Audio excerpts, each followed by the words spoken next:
Pour trouver une femme vertueuse, l'homme le plus puissant au monde faisait l'exprès de se déguiser en mendiant et de s'asseoir tous les jours au bord de la route. Mais ce jour-là, une jeune femme lui jeta quelques pièces dans son bol. Alors qu'elle s'apprêtait à partir, le jeune homme l'arrêta soudainement, affirmant qu'il ne recevait jamais d'aumône sans rendre l'appareil. Il lui promit alors d'exaucer un de ses souhaits. Cependant, la jeune femme méprisait le mendiant, estimant qu'il était lui-même incapable de subvenir à ses besoins, alors comment pourrait-il réaliser un souhait? Elle lui suggéra plutôt de trouver un emploi décent. Après avoir dit cela, elle tourna les talons pour partir, mais le jeune homme l'interpella à nouveau, l'incitant à formuler son souhait malgré tout. La jeune femme révéla alors qu'elle n'était pas une simple passante, mais la fille aînée d'une famille royale. Bien qu'elle ne manquât jamais d'argent, sa sœur cadette souffrait d'une maladie incurable et était dans un état de mort apparente depuis plus de 10 jours. Leur père, désespéré, avait offert une récompense astronomique à quiconque sauverait sa fille. Non seulement le héros pourrait épouser la cadette, mais il hériterait également de toutes les richesses de la famille. Malgré cette promesse, tous les médecins renommés qui s'étaient présentés échouaient. En apprenant cette nouvelle, les deux figures les plus respectées de la médecine, le médecin divin et l'immortel guérisseur, se hâtèrent de venir offrir leur aide. Toutefois,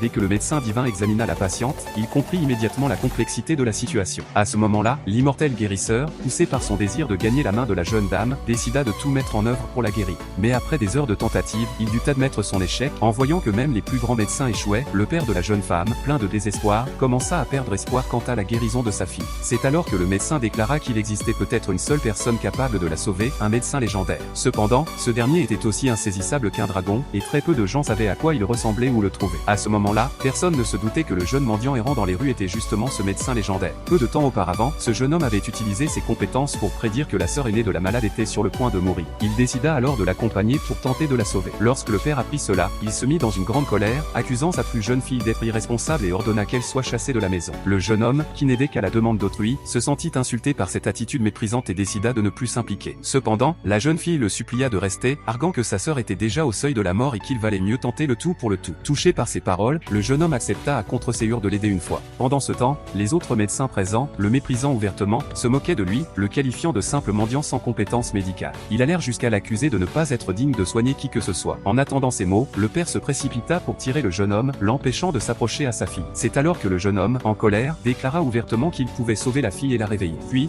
il ajouta que la fille avait atteint d'une maladie extrêmement rare, combinant une malformation cardiaque congénitale et un syndrome de choc jamais observé auparavant. La probabilité de cette combinaison était d'une sur 1 milliard. En attendant cela, le père décida de tenter sa chance. Il ajouta que s'il parvient à guérir sa fille cadette, il tiendrait sa parole et lui donnerait sa fille aînée en mariage. La jeune fille, pleine d'espoir, lui demanda s'il pouvait vraiment la sauver. Le jeune homme répondit calmement, affirmant qu'il n'y avait aucune maladie dans ce monde qu'il ne puisse soigner. Alors qu'il préparait le traitement, un des médecins présents, vexé, chercha à le discréditer. Cette fois-ci, le jeune homme décida de lui donner une leçon, et lorsqu'il lui toucha simplement, ce dernier commença soudainement à convulser, ce qui laissa tout le monde stupéfait.